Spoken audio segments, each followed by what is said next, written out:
Pinalawak ng Transportation Department ang saklaw na ruta para sa service contracting program.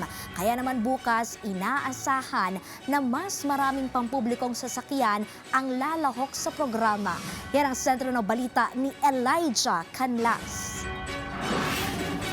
Pinalawig pa ng Department of Transportation o DOTR ang Service Contracting Agreement sa pamamagitan ng pagpapalawak ng saklaw na ruta at pagsasaayos ng onboarding ng mga kwalipikadong drivers sa Kamaynilaan. Nagsimula na noong nakaraang Miyerkules ang Net Service Contracting Program, ngunit naitala ang matumal na pagsulong nito sa unang linggo. Dahil sa antala sa proseso, ang Transport Department na mismo ang nagpunta sa mga terminal para pabilisin ang pag-onboard sa mga driver at operator. Inaasahang pagdating ng Lunes ay nasa higit 19,000 jeepney at UV Express na ang babiyahe sa ilalim ng nasabing programa. Tugon ito ng pamahalaan sa pangangailangan ng mga drivers at para na rin mabawasan ang hirap na dinaranas ng mga commuter. Kaugnay nito ay nailabas na rin ang fuel subsidy program na may pondong 2.5 bilyong piso para sa mga kwalipikadong benepisyaryo. Ayon kay Transportation Secretary Giovanni Banoy Lopez, nasa 1.5 bilyon na ang naipapamahagi sa pamamagitan ng mga bangko at e-wallets. Binigyang diin ng kagawaran na may database ang Land Transportation Franchising and Regulatory Board o LTFRB para sa listahan ng mga tatanggap ng ayuda.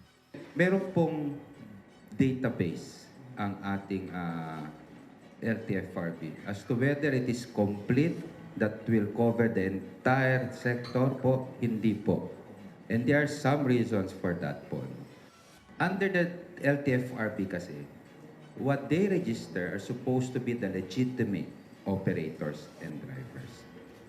Alam naman po natin ngayon na nangyari sa TNVS and motorcycle taxi, meron tayong sinasabing tempo.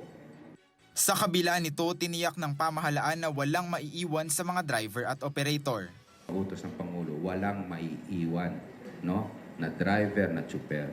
So sabi po namin ni Secretary Rex, for those who are not given o not, sabihin natin tempo, hindi po lehitimo, bibigyan pa rin po ng DSWD ng cash relief assistance. Bahagi rin ng programa ng DOTR ang Fuel Subsidy Program mula sa mga piling gasolinahan. Sa ilalim ng programa ay makakakuha ang mga driver ng 10 pisong discount sa bawat litro ng krudo na may limitasyong hanggang 50 litro kada linggo. Sa kabila ng kasalukuyang hamon ay nilinaw ng kagawaran na batay sa kanilang datos ay hindi pa matatawag na ganap na krisis ang sitwasyon sa bansa. High Ako prices po, ng fuel. categorically hindi ko masasabi, and I'm quite sure based on the data naman, no, na may transportation crisis. There was a time, I think 2 weeks ago, at least ngayon po, ngayong araw, 2 weeks ago, may mga transport modes, may mga buses na talagang medyo hindi nila pinabiyahe yung entire fleet nila, no. But that alone cannot constitute a transportation crisis.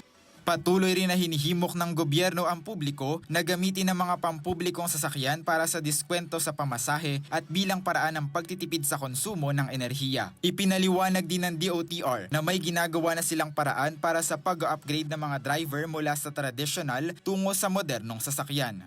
Maganda yung EV, walang problema po dyan. But to require it as to mandate it as the sole transportation system, hindi hong magandang polisiya yan sa pananaw ko. Magsisilbing gabay ang patuloy na dialogo sa mga transport groups para matugunan ang mga suliranin at mas mapaayos ang serbisyo sa Pilipino. Sa susunod na linggo ay magkakaroon ng pagpupulong kasama ang mga Transportation Network Companies o TNC para matugunan ang sitwasyon para sa mga unregistered TNVS at MC taxi drivers. Ito ay para makakuha rin sila ng tamang prangkisa at masiyasat din kung ano ang mga paglabag ng mga TNC patungkol sa mga tinaguriang tempo drivers. Elijah Canlas para sa Pambansang TV sa Bagong Pilipinas.